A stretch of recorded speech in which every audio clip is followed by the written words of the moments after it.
আসসালামু আলাইকুম গাইজ, আশা করি সবাই ভালো আছেন। ভূত এফএম জুনিয়র 2 চ্যানেলে আপনাদের সবাইকে স্বাগতম। আমি শাকিল, আজকে আবারও চলে আসলাম আপনাদের মাঝে নতুন এক লোমহর্ষ ঘটনা নিয়ে। তাহলে চলুন বেশি কথা না বলে আজকের লোমহর্ষ ঘটনাটি শুরু করা যাক এবং বিস্তারিত শোনা যাক। আমারই গ্যারাজে অনেক বাস আসে যায়।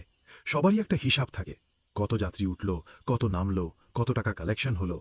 কিন্তু আমার একটা বাস আছে যার কোনো হিসাব মেলে না। সে যাত্রী নিয়ে যায় ঠিকই, কিন্তু যখন ফেরে তখন তার সিটগুলো খালি থাকে। শুধু থেকে যায় কয়েকটা দীর্ঘশ্বাস আর একরাশ অমীমাংসিত প্রশ্ন। আমার নাম শিবু ঘোষ, বয়স ৫০-এর কোঠায়। সুন্দরবনের গোসাবা ব্লকে আমার একটা ছোটখাটো বাসের ব্যবসা। দুটো পুরনো বিদাপসি ওয়েইনু বাস নিয়ে আমার কারবার। একটা চলে ক্যানিং থেকে গোসাবা, আর একটা যায় সোনাখালি থেকে সজনেখালি। এই নোনা জল, হাওয়া আর বাদাবনের জঙ্গলের মধ্যেই আমার জীবনটা কেটে গেছে। এই গল্পটা আমার সেই দ্বিতীয় বাসটাকে নিয়ে।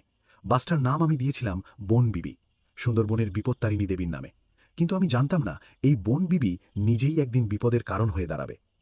গন্ডাগোলটা শুরু হলো গত বছর, পুজোর ঠিক পরের ঘটনা। আমার কাছে কলকাতার এক ট্যুরিস্ট গ্রুপের কাছ থেকে একটা বড় ভাড়ার প্রস্তাব এলো। তারা ৫০-৬০ জনের একটা দল সোনাখালি থেকে আমার বোন বিবি বাসে করে সজনেখালি যাবে। সেখানে দুদিন থেকে আবার আমার বাসেই ফিরবে। ভাড়াটা এত ভালো ছিল যে আমি আর না করতে পারিনি। আমার বাসের ড্রাইভার ছিল এক খুব পুরনো আর বিশ্বস্ত লোক, নাম তার রহমত। আর হেল্পার ছিল এক তরুণ চঞ্চল ছেলে, বাবলু। নির্দিষ্ট দিনে সেই ট্যুরিস্ট দলটা এসে পৌঁছাল। সবাই খুব হাসি খুশি, শহরে বাবু বিবি। তাদের কোলাহলে আমার বাসটা যেন নতুন জীবন ফিরে পেল। তারা সজনেখালির উদ্দেশ্যে রওনা দিল। দুদিন পর তাদের ফেরার কথা। কিন্তু সেদিন সন্ধে গড়িয়ে রাত হলো, রাত গড়িয়ে মাঝরাত, কিন্তু বনবিবির কোনো খবর নেই। আমার বুকের ভেতরটা ধরাস ধরাস করতে লাগল। সুন্দরবনের এই রাস্তা, বিশেষ করে রাতের বেলা, খুব একটা নিরাপদ নয়। বাঘের ভয় তো আছেই, তার উপর আছে ডাকাতের ভয়। আমি রহমত আর বাবলুর ফোনে বারবার চেষ্টা করতে লাগলাম, কিন্তু দুজনেরই ফোন নট রিচেবল। আমার কপালে চিন্তার ভাঁজ পড়ল। আমি সারা রাত জেগে আমার গ্যারাজের বাইরে রাস্তার দিকে তাকিয়ে বসে রইলাম। ভোরের প্রথম আলো যখন সবে ফুটতে শুরু করেছে, তখন আমি দেখলাম দূর থেকে আমার বোন বিবি বাসটা এগিয়ে আসছে। আমার বুকের উপর থেকে একটা বিশাল পাথর নেমে গেল। আমি হাফ ছেড়ে বাঁচলাম। বাসটা আমার গ্যারাজের সামনে এসে দাঁড়ালো। কিন্তু আমার অবাক লাগলো, বাসের ভেতরটা একদম অন্ধকার, আর কোনো শব্দও নেই। আমি দৌড়ে বাসের দরজার কাছে গেলাম। দরজাটা ভেতর থেকে বন্ধ। আমি দরজায় ধাক্কা দিতে দিতে রহমত আর বাবলুর নাম ধরে ডাকতে লাগলাম, রহমত, বাবলু, দরজা খোল। কোনো সাড়া নেই। আমার ভয়টা আবার ফিরে এলো। আমি আমার গ্যারাজ থেকে একটা লোহার রড এনে অনেক কষ্টে বাসের দরজাটা খুললাম। ভেতরে পা রাখতেই আমার সারা শরীর ভয়ে আতঙ্কে জমে গেল। বাসটা ছিল একদম খালি, কোনো যাত্রী নেই, রহমত বা বাবলুও নেই। বাসের সিটগুলো পরিপাটি করে গোছানো, কিন্তু প্রতিটা সিটের উপর ছড়িয়ে ছিটিয়ে ছিল যাত্রীদের ফেলে যাওয়া জিনিসপত্র। ক্যামেরা, জলের বোতল, চিপসের প্যাকেট, টুপি। যেন তারা সবাই খুব তড়িঘড়ি করে বাসটা থেকে নেমে পড়েছে, বা বলা ভালো, উধাও হয়ে গেছে। আমার মাথা ঘুরছিল। এ কি ভয়ঙ্কর, অবিশ্বাস্য ঘটনা! একটা আস্ত বাস, তার ৫০-৬০ জন যাত্রী, আর আমার ড্রাইভার, হেল্পার, সবাই উধাও। আমি যখন ভয়ার্ত, হতভম্ব হয়ে বাসের ভেতরে দাঁড়িয়ে আছি, তখন হঠাৎ করেই বাসের একেবারে শেষের সিটটার দিকে আমার চোখ গেল। আমি দেখলাম সিটের উপর একটা জিনিস পড়ে আছে, একটা লাল রঙের ছোট্ট কাপড়ের পুতুল। আমি পুতুলটা হাতে নিতেই আমার কানের পাশে আমি একটা বাচ্চার কান্নার আওয়াজ শুনতে পেলাম। খুব করুণ, যন্ত্রণাকাতর একটা কান্না। আমি জানি না এই পুতুলটা কার। আমি জানি না আমার বাসের যাত্রীদের কি হয়েছে। আমি শুধু জানি আমার বোন বিবি তার শেষ যাত্রা থেকে একা ফিরে এসেছে, আর তার সাথে নিয়ে এসেছে এক ভয়ঙ্কর, অমীমাংসিত রহস্য আর একটা বাচ্চার কান্নার আওয়াজ। আমার বনবিবি বাসের সেই ভয়ঙ্কর যাত্রীশূন্য প্রত্যাবর্তন আমার জীবনটাকে এক মুহূর্তে ওলটপালট করে দিয়েছিল। আমি ৫০-৬০-এর বেশি মানুষের নিখোঁজ হয়ে যাওয়ার ঘটনাটা কিছুতেই মেনে নিতে পারছিলাম না। আর রহমত আর বাবলু, ওরা তো আমার পরিবারের সদস্যের মতো ছিল। আমি আর এক মুহূর্ত দেরি না করে সোজা থানায় ছুটে গিয়েছিলাম। পুলিশ আমার কথা শুনে প্রথমে হেসেই উড়িয়ে দিয়েছিল। তারা ভেবেছিল আমি হয়তো কোনো নেশা করে গাঁজাখুরি গল্প বানাচ্ছি। কিন্তু যখন তারা দেখল আমি সত্যি একটা এফআইআর দায়ের করতে চাইছি এবং কলকাতার ওই ট্যুরিস্ট গ্রুপের বাড়ির লোকেরাও তাদের পরিজনদের নিখোঁজ হওয়ার খবর নিয়ে চিন্তিত, তখন তারা নড়ে চড়ে বসল। শুরু হলো এক বিশাল তদন্ত। পুলিশের বড় বড় অফিসাররা এলেন। তারা আমার বাসটাকে তন্ন তন্ন করে পরীক্ষা করলেন। তারা ফরেনসিক টিম ডাকালেন। কিন্তু কোনো সূত্রই পাওয়া গেল না। বাসের ভেতরে কোনো ধস্তাধস্তির চিহ্ন নেই, কোনো রক্তের দাগ নেই। সবকিছুই ছিল একদম স্বাভাবিক।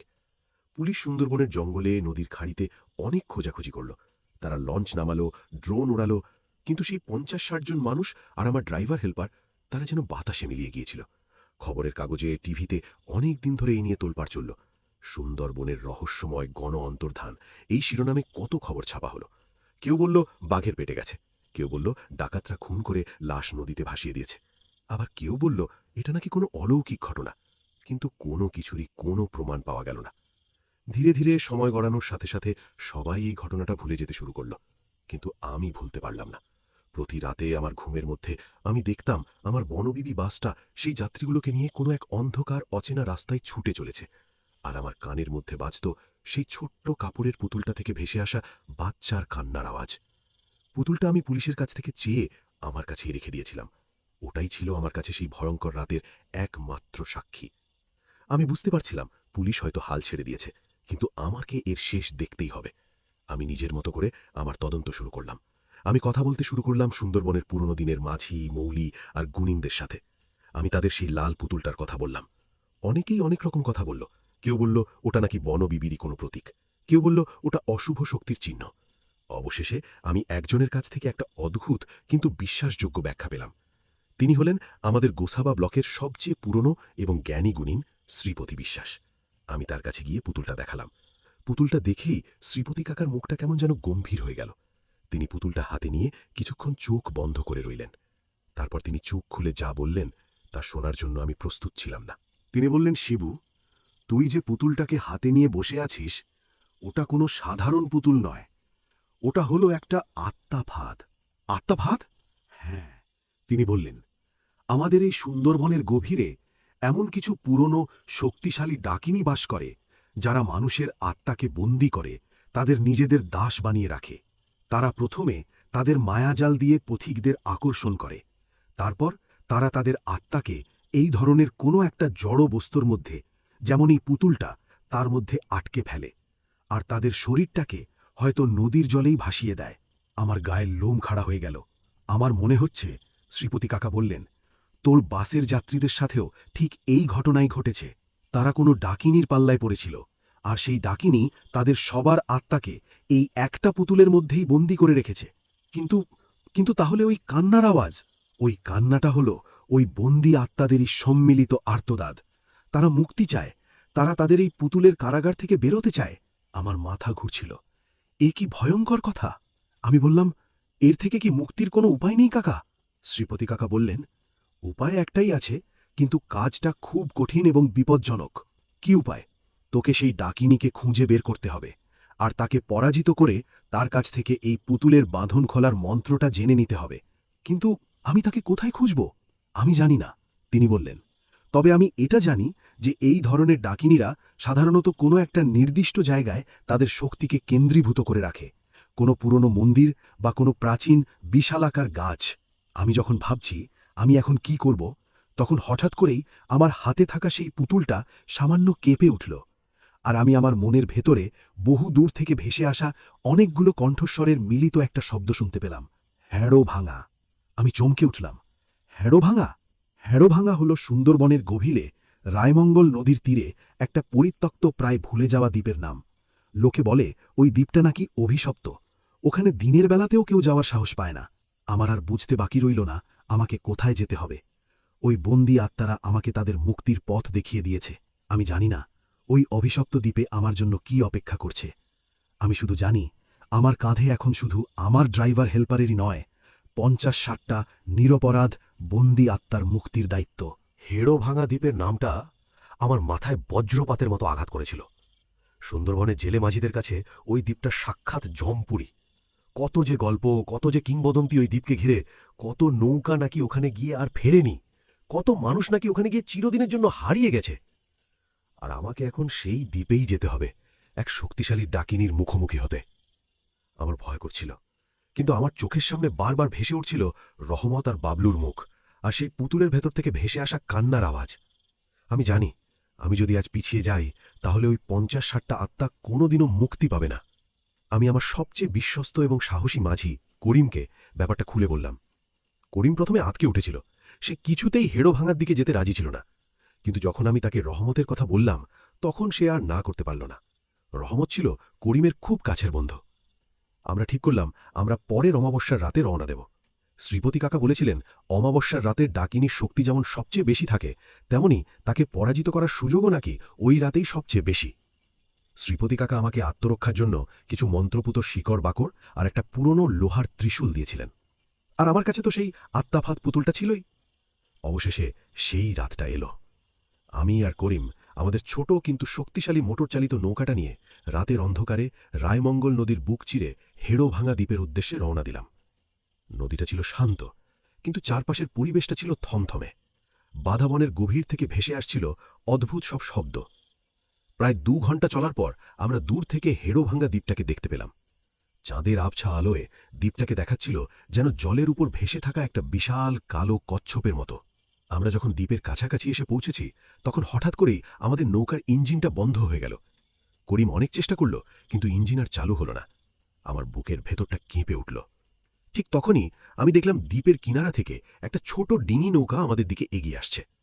নৌকাটায় একজন মাত্র লোক বসেছিল, তার মুখটা অন্ধকারে বোঝা যাচ্ছিল না। নৌকাটা আমাদের কাছে এসে দাঁড়ালো।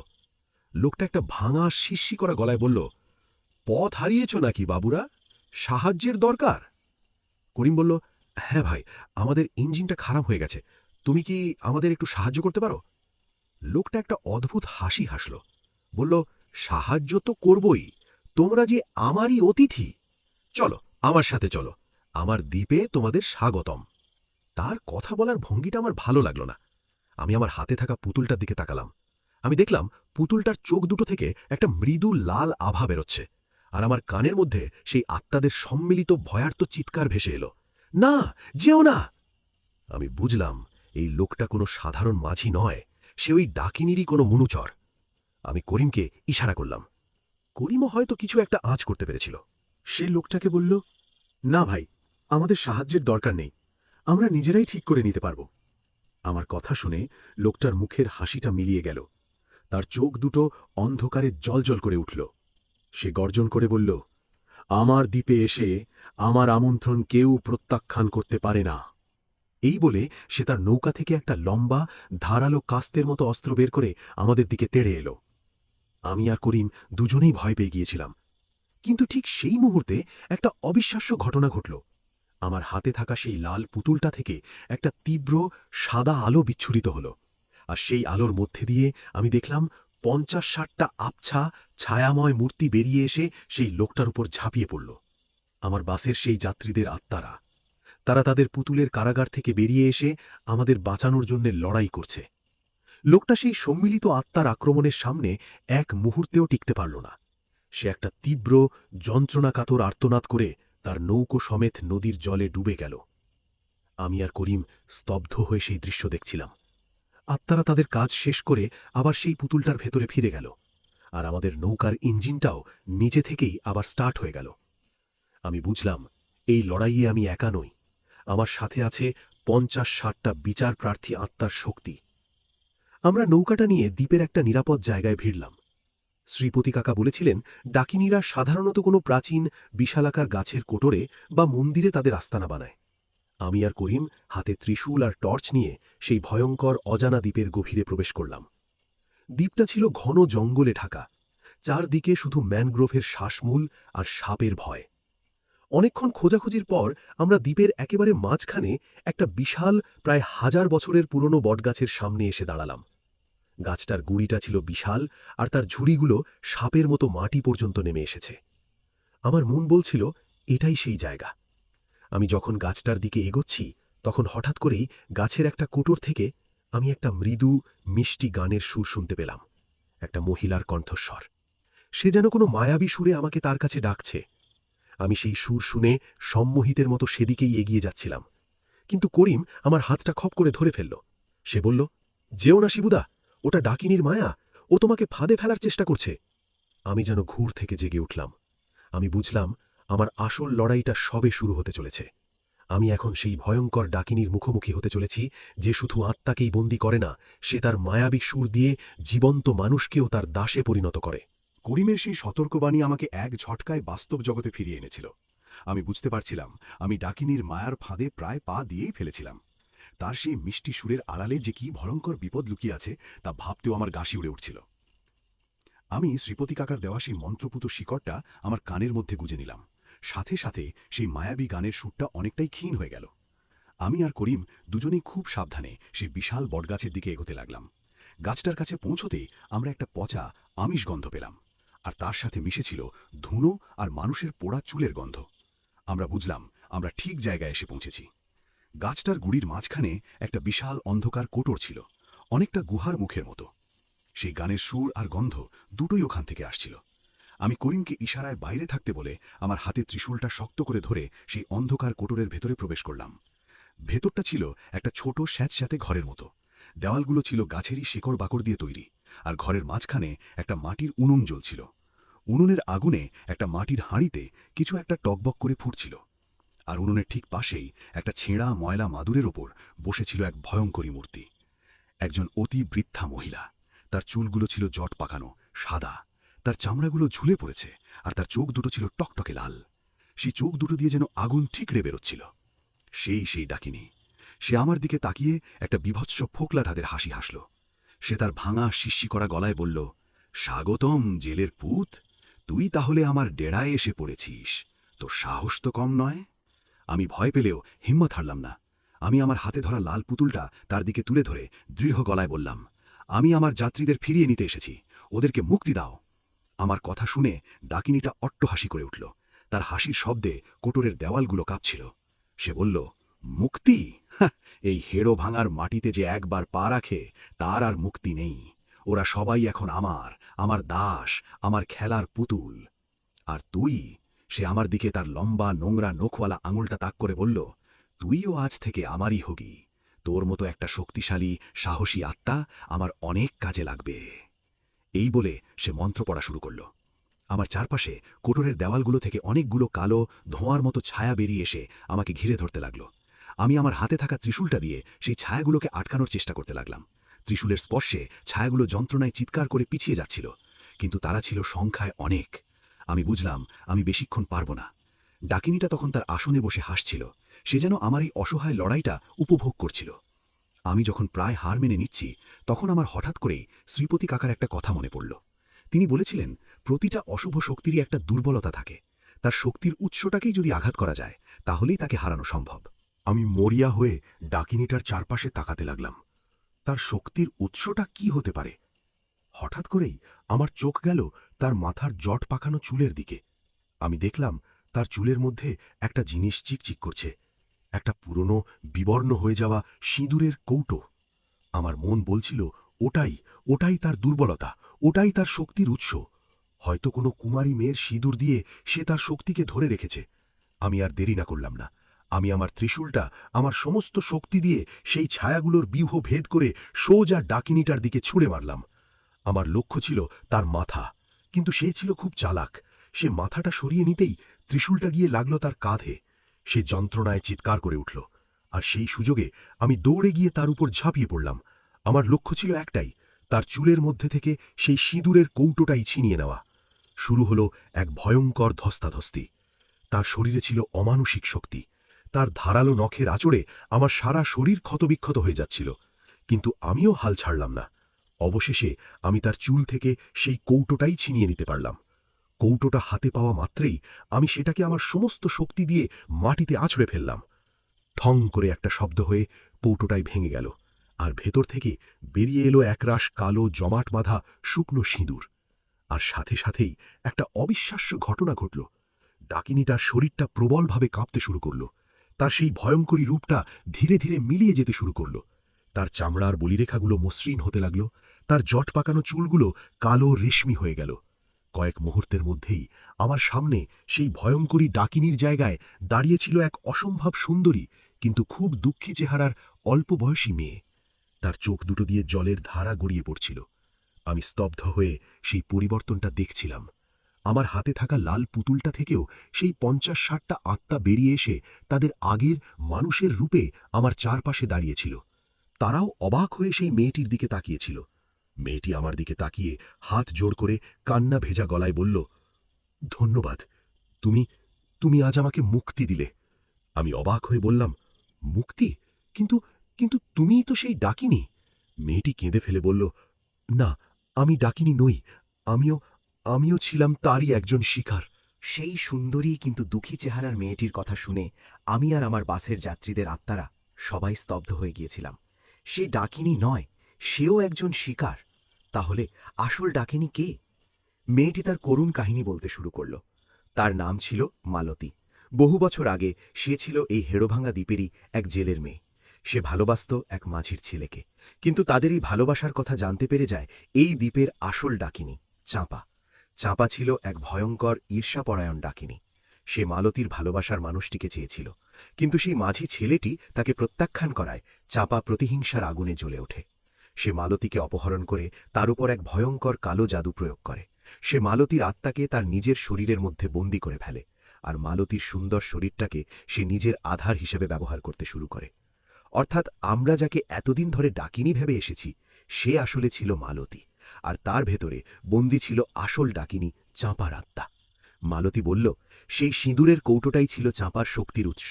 ওটার মধ্যেই সে আমার আত্মাকেও বন্দী করে রেখেছিল।